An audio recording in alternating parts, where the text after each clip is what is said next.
السلام عليكم ورحمة الله وبركاته.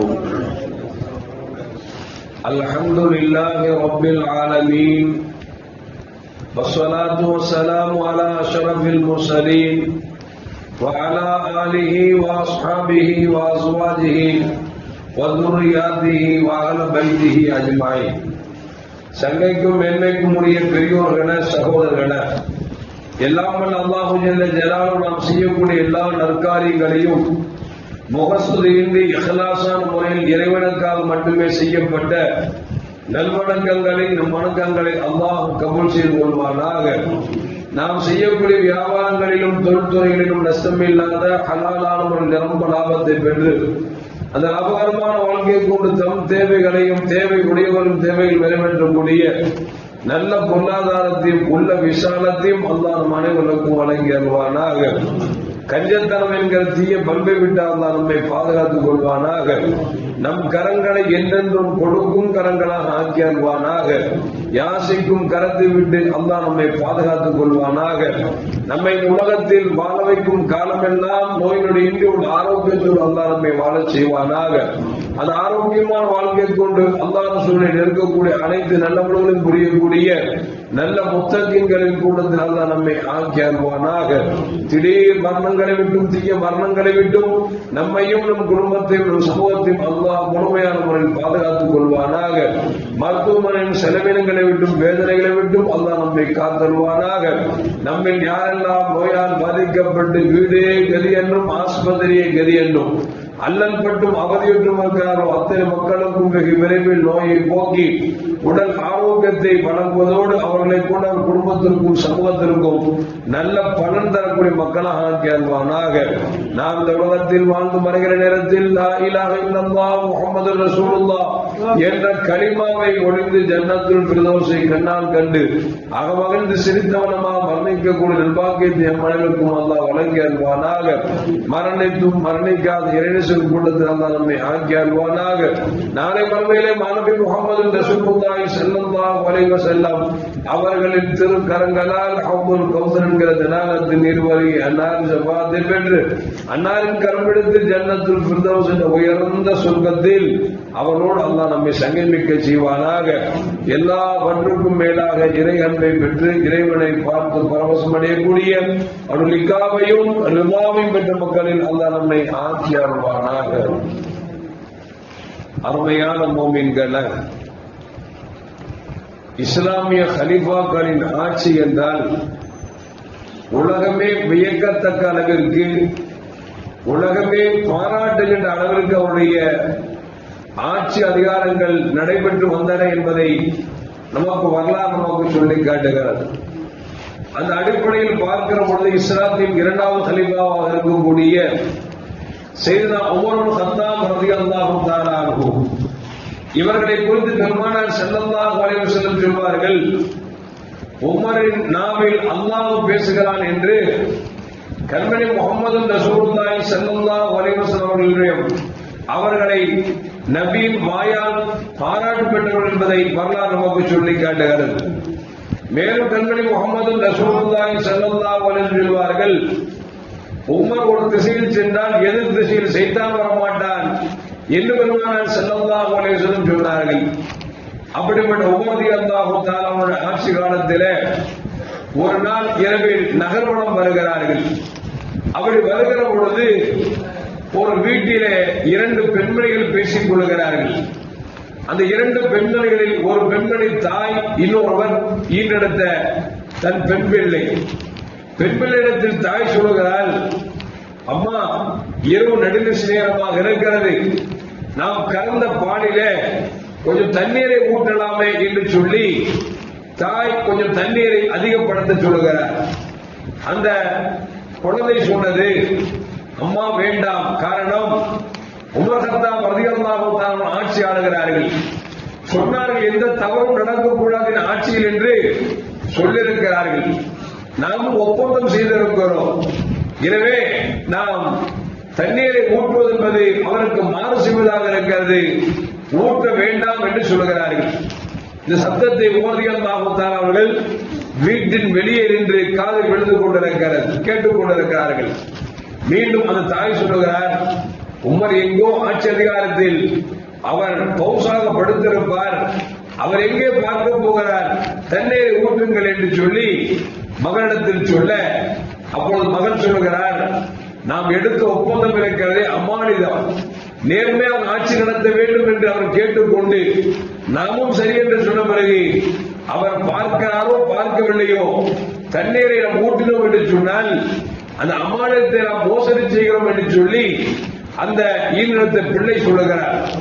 மீண்டும் அந்த தாய் சொல்லுகிறார், அவர் எங்கோ உறங்கிக் கொண்டிருப்பார், அவர் பார்க்கவா போகிறார், தண்ணீரை ஊற்றுமா என்று சொல்லி கொஞ்சம் அழுத்தமாக சொல்கிறார். அவள் பெண் சொன்னது, அம்மா உமர் பார்க்கிறாரோ இல்லையோ, உமரையும் என்னையும் உங்களையும் படைத்த ரப்புல் ஆலமீன் நம்மை பார்த்துக் கொண்டிருக்கிறான், எனவே கலப்படம் செய்வது என்பது வேண்டாம் என்று அந்த பெண்மணி மறுத்து விட்டார். இந்த நிகழ்வை எல்லாம் பார்த்துவிட்டு உமர் ரலியல்லாஹு தஆலா அவர்கள் தன்னுடைய பணியாளர்கிட்ட சொல்றாங்க, வீட்டை நல்லா பார்த்துக்கோ, நல்லா தெரிஞ்சுக்கோ, நாளை காலையில் வர வேண்டியது இருக்கும் அப்படின்னு சொல்லிட்டு பணியாளர் சொல்லிட்டு நைட்ல வீட்டுக்கு போயிட்டாங்க. காலை பொழுது பணியாளர் அனுப்பி சொல்றாங்க, அந்த வீட்டுல போய் 2 பெண்கள் இருந்தாங்களே, அந்த 2 பெண்கள் யார் யார் என்று தெரிய வேண்டும், அந்த குழந்தை தண்ணீரை ஊற்ற வேண்டாம் அல்லாஹ் பார்க்கிறார் என்று சொன்னார் அல்லவா, அந்த பெண்ணுக்கு திருமணம் முடிந்ததா முடியவில்லையா என்பதையும் அறிந்து கொண்டு வா என்று சொல்லி உமர் ரலியல்லாஹு தஆலா தன்னுடைய பணியாளர் அஸ்லம் இடத்திலே சொல்லி அனுப்புகிறார்கள். அஸ்லம் வந்தார்.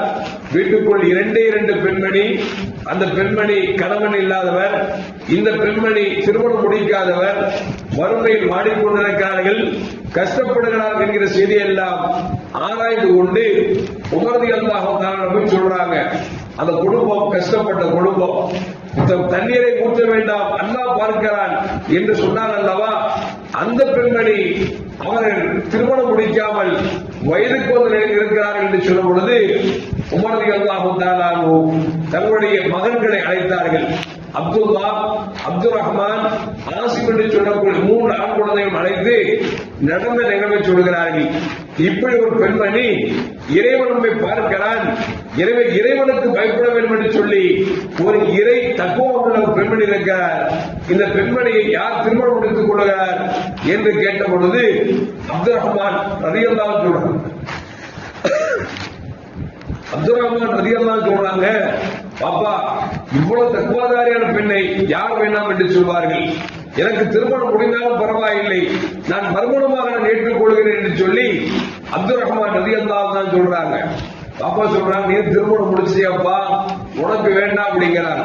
அப்துல்லா சொல்றாரு, எனக்கும் திருமணம் முடிச்சிருச்சான், ஆனா இருந்தாலும் இவ்வளவு தக்குவாதாரியா இருக்கிற பெண்ணை நாம் எப்படி வேண்டாம் என்று சொல்வதை நான் முடித்துக் கொள்கிறேன் என்று சொல்லி திருமணம் முடித்த மகன்களும் போட்டி போடுகிறார்கள். திருமணம் முடிக்காத ஆசிம் ரலியல்லாஹு தஆலா அவங்க சொல்றாங்க, பாபா பாபா அப்துல் ரஹ்மானுக்கும் அப்துல்லாவுக்கும் மனைவி இருக்கிறாங்க, எனக்கு தினம் கல்யாணம் ஆகல, எனக்கு கல்யாணம் பண்ணி வைங்க அப்படின்னு சொல்லி ஆசிம் ரலியல்லாஹு தஆலா அவர்கள் சொல்லுகிறார்கள். பாப்பா பார்த்தாங்க, இதுதான் சரியானது என்று சொல்லி ஆசிம் ரலியல்லாஹு தஆலா அவர்களுக்கு அந்த பெண்ணை பெண் பார்த்து திருமணம் முடித்தார் என்பது வரலாறு.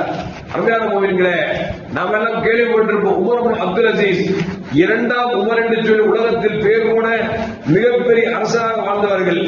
அந்த உமர் இப்னு அப்துல் அசீஸ் ரஹ்மத்துல்லாஹி அலைஹி அவர்கள் இந்த ஆசிமுக்கும் பாலில் தண்ணீர் ஊற்றினால் அல்லாஹ் பார்ப்பார் என்று சொன்னார்களே, அந்த பெண்ணுக்கும் பிறந்தவர்கள் தான் உமர் இப்னு அப்துல் அசீஸ் ரஹ்மத்துல்லாஹி அலைஹி என்பதை வரலாறு நமக்கு சொல்லி காட்டுகிறது. இதிலிருந்து என்ன தெரிய வருகிறது என்று சொன்னால், உண்மையில் நாம் தக்குவாதாரியாக இருந்தால் மக்கள் பார்க்கிற பொழுது ஏதோ அல்லாஹ்வை பயப்படுவது போல தன்னை மாற்றிக் கொள்வதோ, ரகசியமாக இருக்கிற பொழுது அவன் எங்கே பார்க்க போகிறான் என்று தவறு செய்வதும் இருக்கிறதே, இதற்கு பேர் தக்குவா அல்ல. பகிரங்கமாக இருந்தாலும், ரகசியமாக இருந்தாலும், வெளிரங்கமாக இருந்தாலும், உள்ரங்கமாக இருந்தாலும், எல்லா நிலைகளையும் ரப்ப என்னை பார்க்கிறான் என்று நினைக்கிறோம் அல்லவா, இதற்கு பேர் தான் தக்குவா. நம்ம என்ன செய்வோம் அப்படின்னா, தக்பீர் கேட்கிறோம் அப்படியே குனிஞ்சு நிற்பார், என்னன்னா அழுகிற மாதிரி அல்லாஹ் பயப்படுறாராம். ஆனா வியாபாரத்துல பார்த்தா, பேசுற பேச்சுல பார்த்தா, எல்லா மோசடியும் அசிங்கமான பேச்சும் அவதூறும் பொய்யும் அள்ளி கொண்டிருப்பார். அந்த தக்பீர் கட்டிதான் பாத்தீங்கன்னா அல்லாஹு அக்பர் அந்த முகத்தை பார்த்தா அழுகிற மாதிரி இருப்பாரு, அப்படியே சேம்புவாரு. துவா செய்யப்போ பாத்தீங்கன்னா அப்படியே அழுதாலும் கேட்பார், அழுதுக்க பார்ப்பார், பக்கத்துல பாக்குறானா இல்லையா அதையும் பார்த்துக்குவார். இதுக்கு பேர் தக்குவா இல்லைங்க. பகிரங்கமாக இருந்தாலும் ரகசியமாக இருந்தாலும் என் ரப்பு எல்லா நிலையிலும் என்னை பார்க்கிறார், அவன் பார்க்கிறது என்னால் தப்பிக்க முடியாது என்கிற எண்ணத்தோடு வாழ்கிறார்களவா, இதுதான் தக்குவா என்பது மட்டுமல்ல. அப்படிப்பட்ட தக்குவா பெண்ணை நாம் திருமணம் முடிச்சுட்டா நமக்கு கொடுக்கிற பரிசு அல்லாஹ் கொடுக்கிற குழந்தை பாக்கியம், அவர்கள் சிறந்து விளங்குவார்கள். உங்க தக்குவாதாரிக்கு பிறந்தவங்க தான் ஒவ்வொரு அப்துல் அசீஸ் ரஹ்மத்துல்லாஹ் அப்படின்னா நாம பெண் பார்க்கும் பொழுது அப்படிதான் இருக்கும். சொல்லாதவங்கள மார்க்கமுடைய பெண்ணை திருமணம் முடிக்கிறாங்க. என்ன காரணம்? அப்படி நல்ல மார்க்கமுள்ள பெண்ணை திருமணம் முடித்தால் நமக்கு கிடைக்கிற கிஃப்டாக கிடைக்கக்கூடிய குழந்தைகள் சிறந்து வாழ்வார்கள் என்பதை இந்த நிகழ்வு நமக்கு சொல்லி காட்டுகிறது. எல்லாம் அல்லாஹ் எல்லா நிலைகளையும் அவனை அஞ்சி வாழக்கூடிய நல்ல முத்தகின்களின் கூட்டத்தில் அல்லாஹ் என்னையும் உங்களையும் ஆட்சி அருள்வானாக. அஸ்ஸலாமு அலைக்கும் வரஹ்மத்துல்லாஹி வபரகாத்துஹு. ஸல்லல்லாஹு அலா முஹம்மத் வலைஹி வஸல்லம். ஸல்லல்லாஹு அலா முஹம்மத் ஸல்லல்லாஹு அலைஹி வஸல்லம். ஸல்லல்லாஹு